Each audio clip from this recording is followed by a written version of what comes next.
Hello students, today we are going to start our exercise that is 4.3। तो first question में हमें बोला गया कि draw the graph of each of the following linear equations in two variables. हमें जो equation दी गई है उसका हमें ग्राफ ड्रॉ करना है। तो first equation we have that is x plus y equals 4। So it can be represented that x equals 0 and y equals 4 and x equals 4 and y equals 0। मतलब दोनों की जो वैल्यूज है वो इंटरचेंज कर दी है और इन वैल्यूज़ को रख के हमें क्या करना है, हमें ग्राफ ड्रॉ कर चेंज करके इसका हमें क्या बनाना है, ग्राफ बनाना है। 0 4 और 4 0 को हमें ग्राफ पे रिप्रेजेंट करना है। So now we have x axis पर देखिए 4 है और वो 0 हो गया, और वैसे वाई एक्सिस पे 0,4 हो गया। तो ये हमने दोनों वैल्यूज़ क्या कर दी, ग्राफ पे शो कर दी है। इसी तरह से आगे जितने भी क्वेश्चन होंगे उससे हमें क्या करना पड़ेगा, ग्राफ पे शो करना पड़ेगा इसी तरीके से एक्स और वाई एक्सिस पे।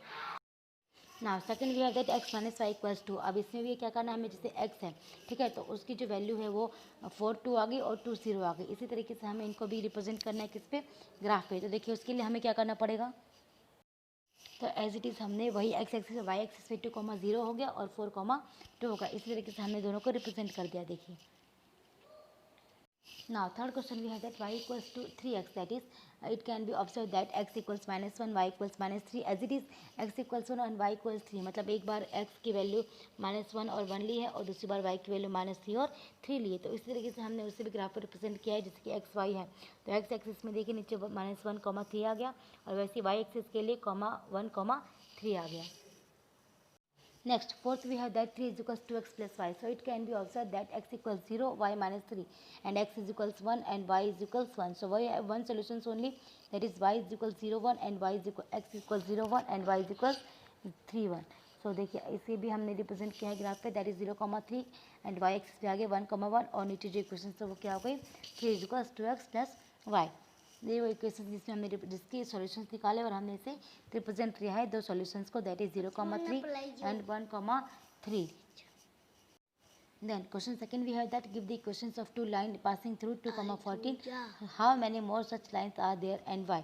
So उसमें कितनी लाइन्स होंगी और क्यों होंगी? So it can be observed that the point 2,14 satisfy the equations x 7x minus y is equal 0 and x by minus y plus 12। यानी कि जो 2,14 है, क्या ये सॉल्यूशंस है, ये सॉल्यूशन इन दोनों इक्वेशंस को सेटिस्फाई करता है वो देखना पड़ेगा। Therefore 7x minus y is equals to x minus y plus 12 is equals 0 are two line passing through point 2,14। ये दो लाइन से जो एक ही पॉइंट से पास हो रही है और वो क्या है, 2,14 है। So as it is know that through one point infinite numbers of lines can pass through. और ये हम लोग जानते हैं कि एक ही पॉइंट से इनफाइनाइट नंबर ऑफ लाइन्स क्या हो सकती है, पास आउट हो सकती है। So there are infinite lines of such type passing through the given point. तो यहाँ पे इनफाइनाइट लाइन्स है जो इन पॉइंट से पास हो सकती है।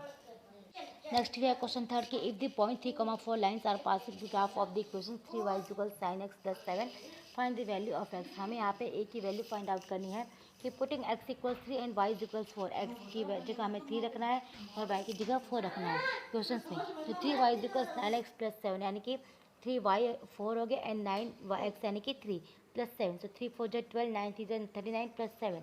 So the LHS and RHS are not equal. So the lines is the solution.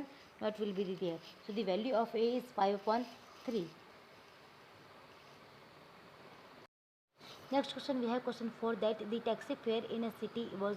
एक टैक्सी फेयर दिया गया है फॉर द फर्स्ट किलोमीटर्स के लिए, द फोर्स इज ₹8 और उसके लिए कितना है, ₹8 है। For the subsequent distance it is ₹5 per kilometer taking the distance covered as x kilometre. यहाँ पे जो डिस्टेंस कवर कितना है वो कितना किया है, x किलोमीटर किया है। सो उसी के लिए देखिए आप टोटल फेयर एज ₹4। यहाँ पे टोटल फेयर जो है वो कितना हो गया, y हो गया। So write a linear equations for this information and drive to graph. अब हमें जो यहाँ पे जो इन्फॉर्मेशन दी गई है उसके लिए हमें एक इक्वेशन लिखनी है और फिर उसी इक्वेशन का हमें एक ग्राफ ड्रॉ करना है। So see solution we have that total distance cover, जो टोटल डिस्टेंस कवर हुआ है वो कितना है, x किलोमीटर है, ठीक है। और जो फेयर है उसका वो कितना हो गया, ₹3 है पर किलोमीटर के लिए। For the rest of the distance, जो रेस्ट ऑफ द डिस्टेंस था वो कितना था, x minus 1 and bracket 5। So total fair ₹8 plus x minus 1 5y, ये टोटल फेयर हो गया। तो 8 प्लस 5 इसे सब सॉल्व किया, we have to solve it. So we got the 8 प्लस 5x minus 5y। So the equation we got, that is 5x minus 5 plus 3 is equals 0. तुम्हें This क्या is the लगता equation. Now we have to draw है? a graph for this मैं equation. चला It can be observed that point 9, comma 3 and minus 3 by 5, comma 0 satisfy the above equation.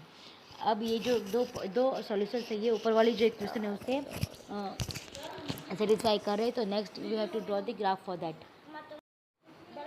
These are the solutions of this equation. So we have to draw the graph. So we have the values of x, that is 0 and minus 3/5, and then y, that is 3, 0. So we have to put the equations on the graph, and then we have to draw the graph of this equation now. Then hence it can be seen that valuing and y are representing the distance covered and the fare paid for that distance respectively. X और Y जो है वो क्या कर रहे हैं, distance cover, और जो फेयर है वो दिखा रहे हैं कि कितना डिस्टेंस कवर हुआ और कितना फेयर हुआ उसका. दिस क्वांटिटीज में नॉट बी नेगेटिव, और ये जो क्वांटिटीज है वो नेगेटिव नहीं हो सकती है. So hence only those values of x and y which are lying in the first and will be the consider. तो वही वैल्यू कंसिडर की जाएगी जो क्वाड्रेंट फर्स्ट में लाई कर रही है, क्योंकि ये वैल्यूज नेगेटिव नहीं हो सकती है. Then we have next is question 5 that from the choices given below choose the equations where graphs are given in the given figures. हमें चूज़ करना है जो ग्राफ्स दिए गए उसके इक्वेशंस के लिए. So we have equations that see y is equals x, and हमें 3 ऑप्शंस दिए गए. इसमें हमें ये बताना है कि इसमें कौन सा जो ऑप्शन है वो सही है. तो देखिए फर्स्ट मैंने जो ग्राफ बनाया है वो 1,1 को लेकर बनाया है, 0,0 और -1,1 दोनों को लेकर बनाया है, नेगेटिव और पॉजिटिव दोनों में. तो फर्स्ट ग्राफ ये है हमारा. So points are given that line are 1,1, 0,0 and 1,-1. So it can be observed that the coordinates of the points of the graph satisfy the equation x plus y is equal 0. तो ये जो solution है ये satisfy कर रहे हैं equation को. Therefore x plus y is equal 0 is the equation corresponding to the graph as shown in the figure. So x plus y is equal 0 है, वो क्या इक्वेशन है, corresponding है ग्राफ के जो वहाँ पे शो की गई है, दिखाई गई है. So we have shown the values here. Also see, we have second quadrant, that is -2,3. Then in first quadrant we have 0,2, and in fourth quadrant we have 2,0. So these are the solutions of the equations which we have to show on the graph, and we have to satisfy the equations also and the solutions also. And then next we have that points on the given line are -1,3, 0,2 and 2,0. It can be observed that the coordinates of the points of the graph satisfy the equation, that is y is equals -x plus 2. So these solutions also satisfy the equation also. So therefore y is equals x plus 2 is the equation corresponding to the graph shown in the second figure. So ये क्या गया, this is the shown in the second figure. So third is the correct answer. Third the equation of that is the correct answer of these questions. Next we have that if the work by a body on the constant force is directly proportional to the distance travelled by the body, express this in the form of an equation. ये हमें एक equation के form में दिखाना है कि जो work हो रहा है बॉडी पे वो कांस्टेंट हो रहा है, कोई चेंज नहीं आ रहा है उसमें. And equations we have to with 2 variables and draw the graph of the same by taking the constant force is 5 units. इससे हमें 5 का डिफरेंस लेना है. So also need from the graph the work done when the distance travelled by the per unit in 2 units और 0 unit. तो 2 unit और 0 unit में जो डिस्टेंस कवर हो रहा है, that also we have to show in this graph also. So we have the solution that like the distance travelled and the work done by the body x and y respectively. So work done and distance travelled we have, that is y is directly proportional to x y is equals to kx. मतलब जो work done हुआ है वो directly proportional है force का, कि जितना force लगेगा उतना ही क्या होगा, वर्क होगा. अगर वर्क कम होगा तो फोर्स भी कम होगा, अगर फोर्स ज़्यादा होगा तो वर्क भी ज़्यादा होगा. सो दो डायरेक्टली प्रोपोर्शनल है, मतलब एक के चेंज होने से दूसरा भी वैसे ही चेंज होगा जैसे पहला वाला हो रहा है. वेयर के इज ए कांस्टेंट, के कोई भी एक कांस्टेंट नंबर है. If constant force is 5 units the work done y is equals 5x. अगर कांस्टेंट जो वर्क फोर्स है वो 5 यूनिट्स का है तो जो वर्क डन होगा वो भी कितना होगा, 5x होगा. सो it can B observe that point 1,5 and -1,-5 satisfy the above equations. हाँ यही है जिसमें कि 1,5 एंड -1,-1 है वो इक्वेशन को क्या कर रहे हैं, सेटिस्फाई कर रहे हैं.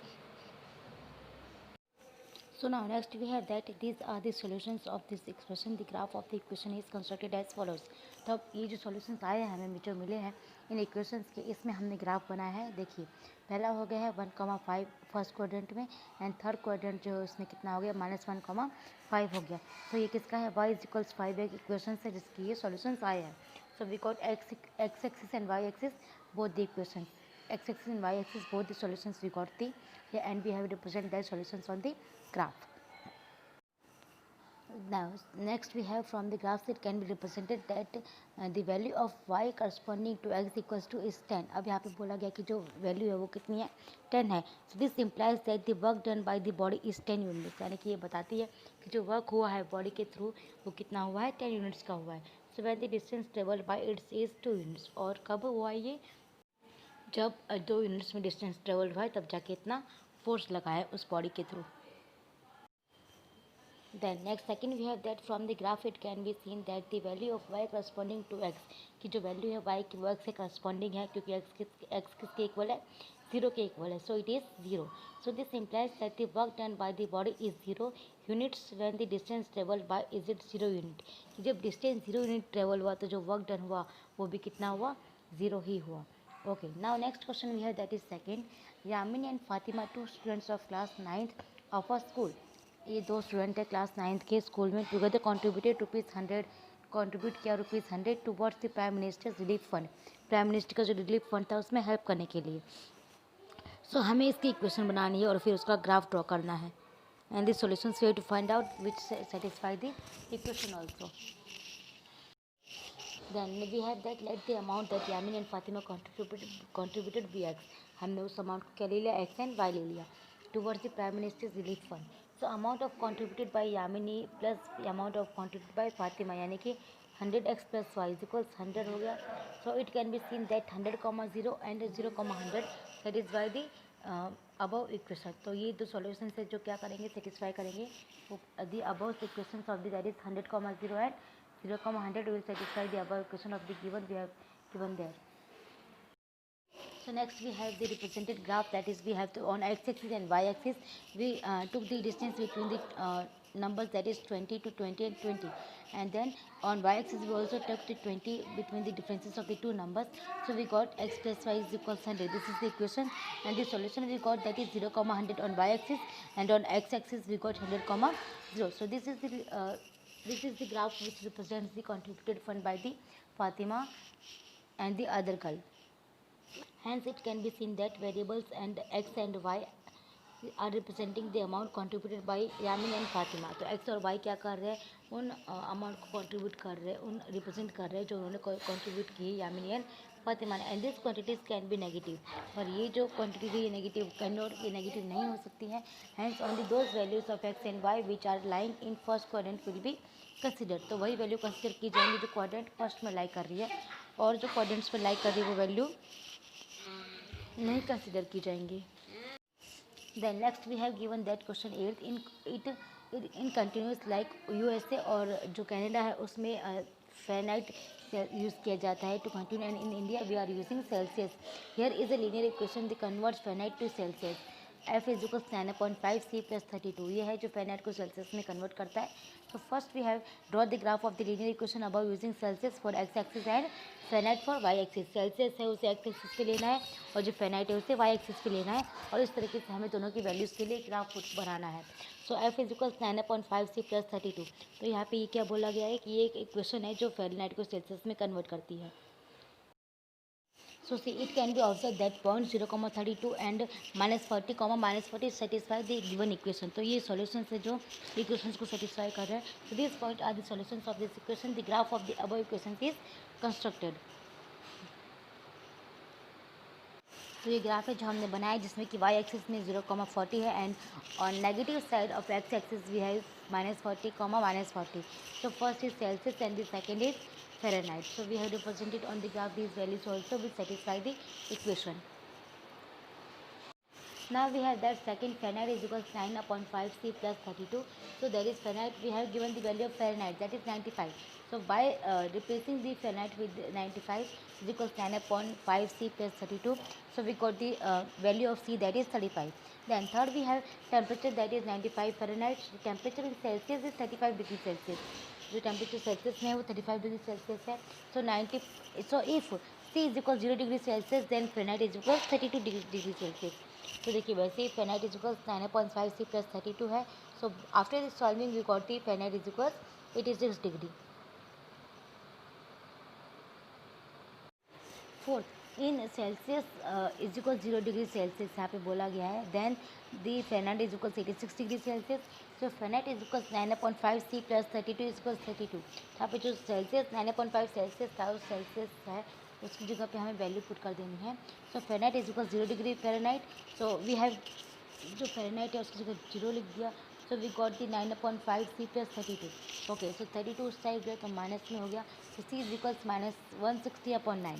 सो C is equals 160/9 is equals 17.77. अब ये 160/9 कैसे आया? क्योंकि जब 5 उधर जाके मल्टीप्लाई हो गया और 9 डिवाइड हो जाएगा तो इसे सॉल्व करने पे आंसर कितना आ जाएगा? -17.77 डिग्री. यानी कि ये क्या आ गया? सेल्सियस आ गया. तो अगर Fahrenheit 0 डिग्री Fahrenheit है तो सेल्सियस कितना हो जाएगा? 17.8 डिग्री सेल्सियस हो जाएगा. Then fifth you have that here Fahrenheit is equal Celsius means जो Fahrenheit है वो सेल्सियस के इक्वल है. So Fahrenheit is equal 9/5 F. तो जो C था उसकी जगह पे हमने F कर दिया प्लस 32. सो अब यहाँ पे 9/5 -1 F ये क्या होगा? इस साइड आके माइनस में हो गया. So plus 32 is equal 0. इस तरीके से सॉल्व किया हमने. तो यहाँ पे क्या आ गया? देखिए यहाँ पे फिर से बता दिया आपको. 9/5 -1 है. इसे हमने एलसीएम लिया है ताकि हमें अब वो 4/5 मिल सके. 4/5 Fahrenheit मिल सके इज इक्वल्स -32. तो 5 उधर जाके मल्टीप्लाई हो जाएगा, 4 डिवाइड हो जाएगा. तो जो आंसर आएगा वो कितना आएगा? -40. यानी कि जो Fahrenheit की जो वैल्यू आई वो कितनी आ गई?